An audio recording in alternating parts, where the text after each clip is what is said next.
Welcome to Maddison Avenue Academy. What we're going to do today is we're going to show you how to put fantastic graduation through this very, very long hair using a technique called over-directing. Lots of hairdressers around the world use this technique, but we've refined it down to quite a fine art using two angles, 90 degrees and 45 degrees. This enables us to save the length on this very, very, very beautiful long hair, but create a really soft, or even more than soft, amount of graduation, which allows you to do a lot more things with long hair. Well, first of all, we're going to start off by taking our first section. I will tell you that the back has been pre-cut. I don't want to bore you with that part of the haircut that's just been trimmed regularly across the back. We're going to start our haircut by the first section by taking 45-degree angle in the hair and pulling it forward directly at 90 degrees. So let's just go through a couple of things before I continue. First of all, the section must come out parallel towards your stomach. It must be parallel to this centre parting at all times. The two angles of 45 and 90 degrees are important because, first of all, a 45 degrees is going to give you a reasonable, fairly soft amount of graduation. If I go back to the top of Rachel's head and take a 90-degree section and comb it out, that is going to give me more graduation. Again, this technique is devised to reduce the weight and save the length. So we must remember that through the haircut.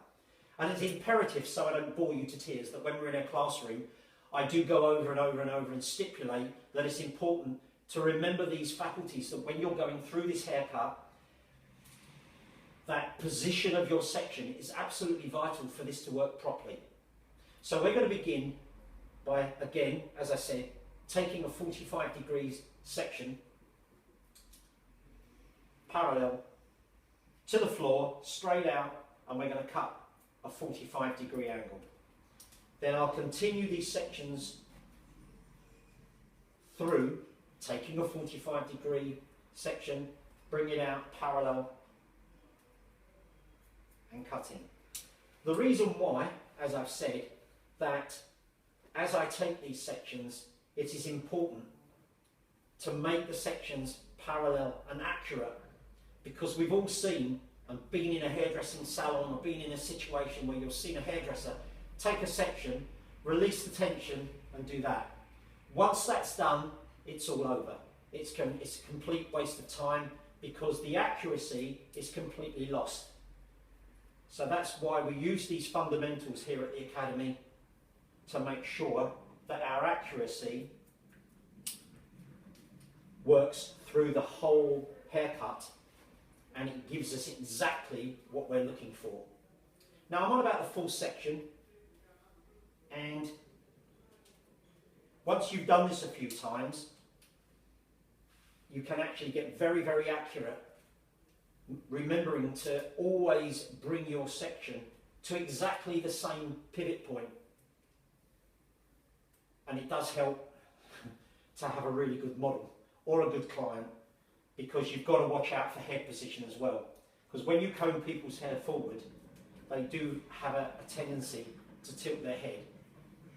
Fortunately, I've got our lovely Rachel here, who is our in-house model, and so she's aware of her head position. But with your clients, whether you're in a salon or freelance or travelling in the trade, in our craft, it's really important that you monitor that the client's head is exactly the same position also. Now I've reached the crown, and I'm still making sure that my sections are taken at a 45-degree angle.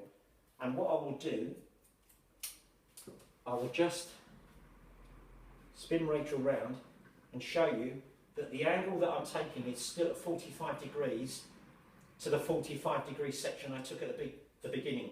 This is important because it all works in the dimensions of the haircut when I'm bringing the hair forward. And I'll show you that when I come to the other side, it works exactly the same. As I bring these sections forward, less and less hair is going to appear in my fingers when I reach my guideline. Because again, if you remember the motto at the beginning of this video, this is all about reducing the weight and saving the length. And as you can see, hair's starting to now drop from my section.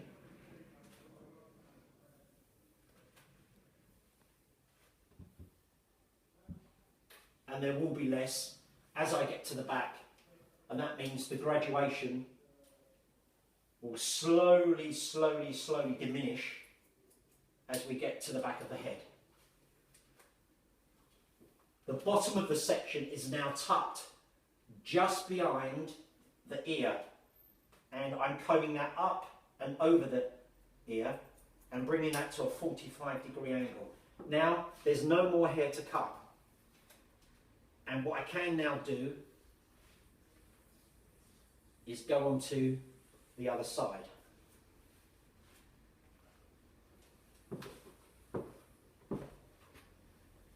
Now I hope you can see this clearly. I will show you what I'm cutting as I do the section, but my forehand will be slightly guarding what I'm cutting.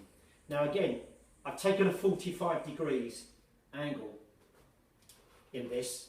Now what I'm going to do is I'm going to take a very, very tiny little bit of the other side. And what that's going to do, that's going to give me my guideline point to where I need to cut.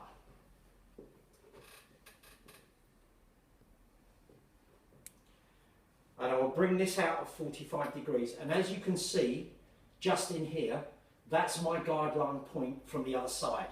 So I now cut 45 degrees parallel to that point.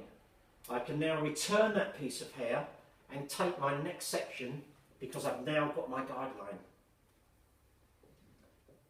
Once again, making sure that when you bring your section forward, it's parallel to the parting and parallel to the floor.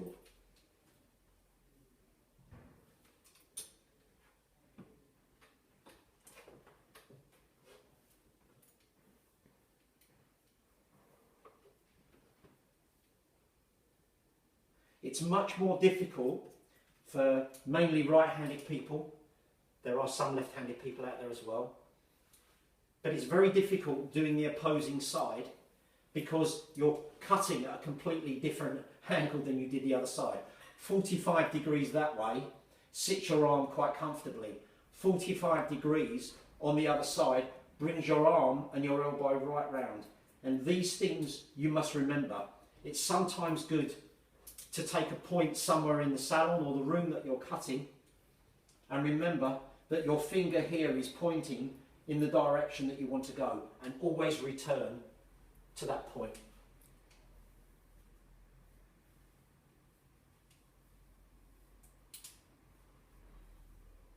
I'm now approaching Rachel's crown, which means I'm getting very, very close to the last section where hair is already starting to drop from my hand.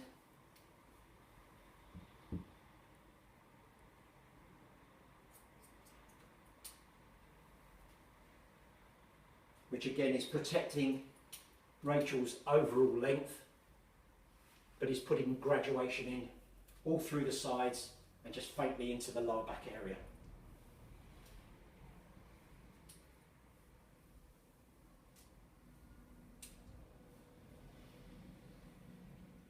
Now what I will tell you, this is part one of 2 videos that we've created, and part 2 will be the finished look of Rachel's hair. So it would be really great that after you've watched this particular video is to click on to video 2 and see the finished result, because I'm sure once you've seen the result you'll be really excited to get someone in the chair, either a model or a client, and have a go at this. Now, I've reached the point where there is literally no more hair to cut at Rachel's length from the back, but this has created lots of graduation, which you'll see in video 2. I hope you've enjoyed this, and watch this over and over again, because this is a unique, fantastic technique which allows you to create really a lot of graduation in really beautifully long hair. Thank you.